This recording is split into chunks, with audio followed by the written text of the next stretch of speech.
I want to thank those of you who stuck around. I appreciate it. This is the first presser of the year for me, and first presser as a member of the coaching staff with St. Tim's. And I apologize if I sulked a little long in the locker room after our first loss.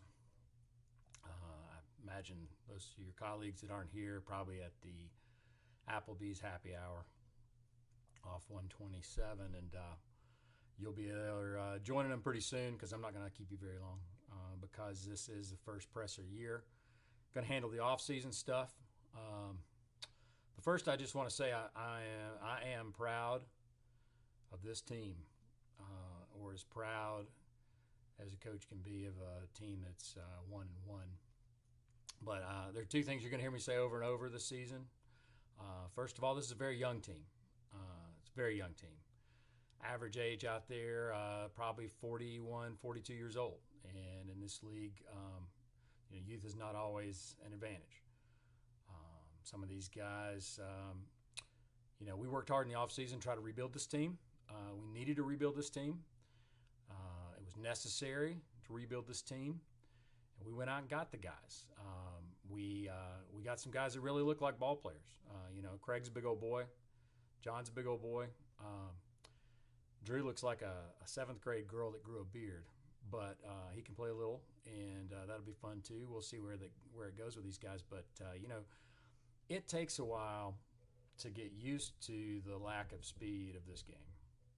You spend your entire life in under 40 sports, traditional sports we can call them, going 100%, even a little bit more than 100%, and you get to this league, and it takes a few weeks before you learn to gear that down. But it's a long season. We have got a long way to go. It's a 9-week season. There's only 2 weeks behind us, so there's going to be a lot left to do. I do want to handle some other off-season business. We had some retirements. Patrick McFadden has retired from the team.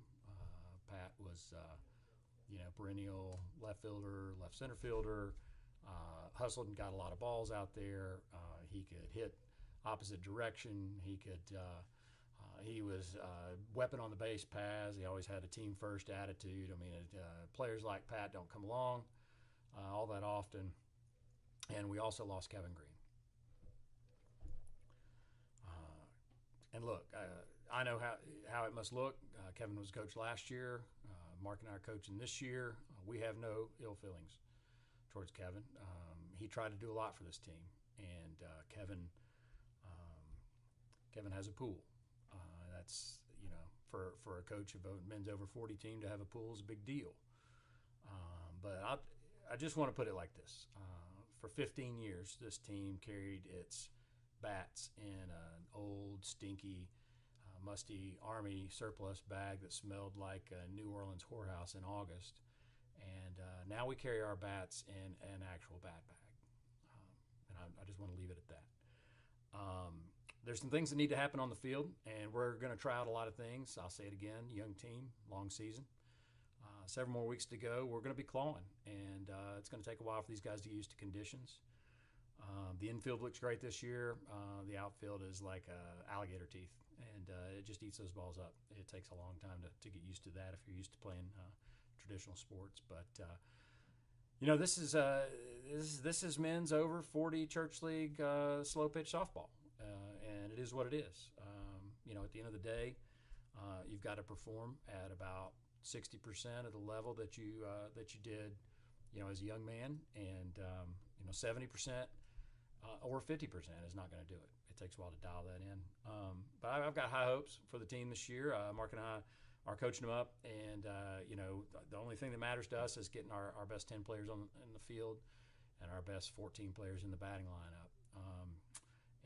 So I'll leave it at that and answer any questions you guys have.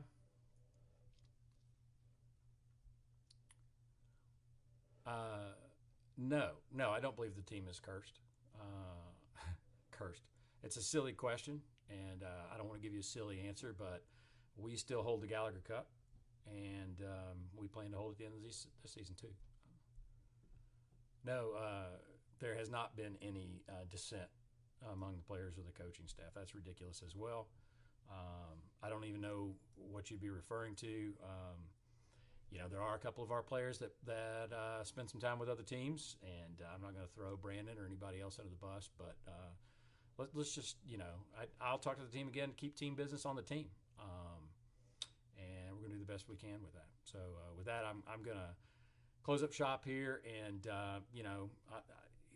it's not my most favorite thing to come out and talk to you guys. I'll be honest with you, especially after a loss, but I'm contractually obligated with Under Armour, Aquafina, and Pure Protein to make sure that all those sponsors are mentioned. So hopefully we'll see you next week after a win. Thanks.